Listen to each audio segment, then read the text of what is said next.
இவருக்கும் தமிழ் வணக்கம். இளையராஜா அவரோட பிறந்தநாள் வந்துட்டு இருக்கு. அவரோட இந்த ஆல்பம் டிசைனிங் கான்செப்ட் வந்து எனக்கு ரொம்ப பிடிக்கும். அப்படி மற்றவங்க கிட்ட என்ன டிஃப்ரெண்ட்டாக இருக்கும்னு தெரிஞ்சுன்னு மறக்காம நம்மளை ஃபாலோ பண்ணிட்டு சப்ஸ்கிரைப் பண்ணிக்கோங்க. அதாவது என்னன்னா, இப்போ இன்னைக்கு இருக்கக்கூடிய கம்போசர்ஸ் வந்து பார்த்தீங்கன்னா, ஒன்று majority of the albums and songs வந்து அவங்களே பாடிடுவாங்க. இல்லை இன்னொரு டைப் என்னன்னா, சில கம்போசர்ஸ் வந்து அவங்களே டிஃப்ரெண்ட்டாக வந்து இதை சிங்கர்ஸ் வந்து யூஸ் பண்ணிடுவாங்க. இளையராஜா அவர் வந்து மூணாவதாக ஒரு டிஃப்ரெண்ட்டான ஒரு விஷயத்தை வந்து அன்லாக் பண்ணார். அதாவது எப்படின்னா, இப்போது நிறைய வெரைட்டியாக சிங்கர்ஸ் யூஸ் பண்ணுறது ஒரு டைப். ஸோ இதுக்கான எக்ஸாம்பிள் பார்த்தீங்கன்னா, இந்த ஹேராம் படம் இருக்குது, விருமாண்டி இருக்குது. ஸோ அதில் வகையாக வந்து சிங்கர்ஸ் யூஸ் பண்ணியிருப்பாங்க. இந்த டைப் 2 என்னன்னா, சில சிங்கர்ஸ் வந்து அலோகேட் பண்ணிடுவார். அவரே தான் பாடுறாருன்னு கிடையாது, சில சிங்கர்ஸ் வந்து அலோகேட் வந்து பண்ணிடுவாங்க.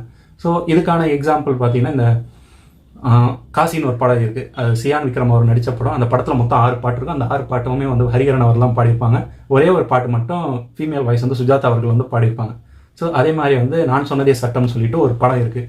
அந்த படத்தில் வந்து பார்த்தீங்கன்னா மொத்தம் 5 பாட்டு இருக்குது. 5 பாட்டுமே வந்து ஆஷா போஸ்லே அவர்கள் தான் வந்து பாடியிருப்பாங்க. இப்போ சமீபமாக வந்து காலமானாங்க. இந்த நீ பார்த்த பார்வைக்கு ஒரு நன்றி, அதுக்கப்புறம் இந்த செப்டம்பர் மாதம் இந்த பாட்டெலாம் பாடினவங்க. ஸோ அவங்க வந்து 5 பாட்டு பாடியிருப்பாங்க. அதில் 3 பாட்டு வந்து மேல் வாய்ஸ் வந்து எஸ்பிபி அவர்கள் வந்து பாட்டு பாடியிருப்பாங்க. அப்புறம் இப்போ ரீசெண்டாக வந்து எக்ஸாம்பிள்னா இந்த சைக்கோ படம், உதய அண்ணா நடித்த படம். அந்த படத்தில் ஒரு 3 பாட்டு. அதில் வந்து ஹீரோ பெர்ஸ்பெக்டிவ்ல 2 பாட்டு, அது 60 தான் பாடியிருப்பாரு. வில்லன் பெர்ஸ்பெக்டிவ்ல வந்து கைலாஷ் பேர் வந்து பாடியிருப்பாங்க. ஸோ இது மூணாவது என்னன்னா, இப்போ இந்த செகண்ட் ஸ்ட்ராட்டஜி வந்து ஃபாலோ பண்ணுறாருல. ஸோ அதில் சில எக்ஸம்ஷன்ஸ் இருக்கிறப்போ சில சிங்கர்ஸ் வந்து ஆட் ஆன் பண்ணுறது, அது மேல் ஃபீமேல் டிஃப்ரெண்ட் பெர்ஸ்பெக்டிவாக இருக்கலாம். இப்போ இது எக்ஸாம்பிள் வந்து பார்த்தீங்கன்னா, இந்த மெல்ல திறந்தது கதவுன்னு சொல்லிட்டு ஒரு படம் இருக்கும். அந்த படத்தில் எல்லா பாட்டுமே எஸ்பிபி அவர்கள் தான் பாடியிருப்பாங்க. ஸோ இதில் ஃபீமேல் வாய்ஸ்ன்றது பார்த்தீங்கன்னா ஒரே வாய்ஸோட நின்றாது.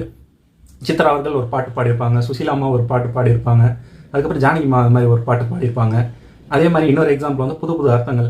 இந்த படத்தில் மொத்த பாட்டுமே வந்து எஸ்பிபி தான் மேல் வாய்ஸ் பாடியிருப்பாரு. ஆனால் ஃபீமேல் வாய்ஸ் வந்து பார்த்தீங்கன்னா சித்ரா அவர்கள் ஒரு பாட்டு பாடியிருப்பாங்க, சைலஜா அவர்கள் வந்து இந்த மாதிரி ஒரு பாட்டு வந்து பாடியிருப்பாங்க. ஸோ இந்த மாதிரி வந்து டிஃப்ரெண்ட் எக்ஸாம்ஸ் இருக்கும். அப்புறம் வந்து அபூர்வ சகோதரில் வந்து எல்லா பாட்டுமே வந்து இவர் தான் பாடிப்பார், எஸ்பிபி தான் பாடியிருப்பார். பட் ஆனால் இதில் ஒரே ஒரு பாட்டு வந்து இளையராஜா அவரை ப்ரைஸ் பண்ணுற மாதிரி இருக்கணுன்றதுக்காக அவர் வந்து கமல்ஹாசனே வந்து பாட்டு பாடியிருப்பார். அது ஒரு எக்ஸம்ஷன். ஸோ இந்த மாதிரி நிறைய விஷயம் இருக்குது. ஸோ எனக்கு இந்த மாதிரி விஷயம் தான் எனக்கு ரொம்ப பிடிக்கும். ஆனால் அவர் வகையாக ஒன்று காட்டுறாரு பாருங்க. 1000 ஆல்பம்ஸ் மேலே கம்போஸ் பண்ணியிருந்தாலும் இவ்வளோ வேரியன்ஸ் காட்டுறாரு. எனக்கு அதுதான் அவர்கிட்ட ரொம்ப பிடிக்கும். இந்த மாதிரி விஷயம்லாம் தெரிஞ்சுன்னு மறக்காம நம்மளை ஃபாலோ பண்ணிட்டு சப்ஸ்கிரைப் பண்ணுங்க. மீண்டும் உங்களை அடுத்த வீடியோ சந்திக்கிறேன். நன்றி, வணக்கம்.